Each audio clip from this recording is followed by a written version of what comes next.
நீ ஒருத்த வாங்குறதுனால உனக்கு கீழே இருக்கிற அத்தனை பேரும் வாங்குற.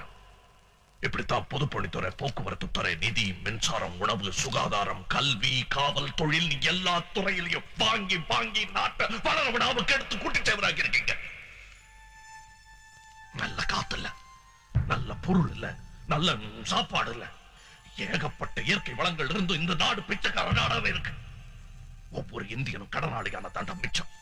பக்கத்துல இருக்கிற குட்டி குட்டி தீவெல்லாம் பெரிய பெரிய நாடா வளர்ந்திருக்க. எப்படி? ஏன் அங்கெல்லாம் லஞ்சம் இல்ல? இருக்கு இருக்கு.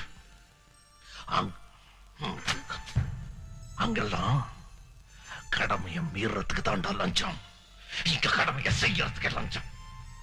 ரேஷன் கார்டுக்கு லஞ்சம், பிள்ளைங்களை ஸ்கூல்ல சேர்க்க லஞ்சம், ரயில்வே டிக்கெட்டுக்கு லஞ்சம், விவசாயிக்கு கடன் கொடுக்க லஞ்சம், பரப்புல இருந்து இறப்பு வரைக்கும், பிரசவாஸ்பத்திரியில இருந்து சுடுகாடு வரைக்கும் லஞ்சம் லஞ்சம் லஞ்சம் லஞ்சம். தேசிய ஒருமைப்பாடுங்கிறது இந்த நாட்டுல லஞ்சத்துல மட்டும்தான்டா இருக்கு.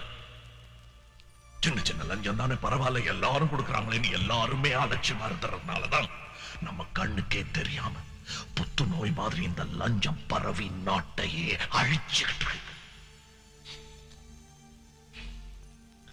லஞ்சம் வாங்குறதும் தப்பு, கொடுக்கறதும் தப்பு, நீ எல்லாரும் உணரணுங்கிறதுக்காகத்தான்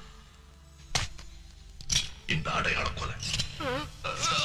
ஐயா, என்ன கொல்றதாலே எல்லா பிரச்சனையும் தீர்ந்துருமா? தீரணும் தீரணும். என்ன மாதிரி எல்லாரும் கத்திய தூக்க சொல்லல. கொடுக்கறத நிறுத்துங்க, லஞ்சம் கொடுக்கறத நிறுத்துங்க. லஞ்சம் ஒழியணும். அது வரைக்கும் என் போராட்டம் தொடரும். ஐயா, ஒரே ஒரு போன் கால் 499367 போட்டு கொடுங்க. 1 ஹவர்ல எவ்வளவு பணம் வேணாலும் கொண்டு வந்து தர சொல்றேன். ப்ளீஸ் என்ன விட்டுருங்க, தயவு செஞ்சு விட்டுருங்க. Please please.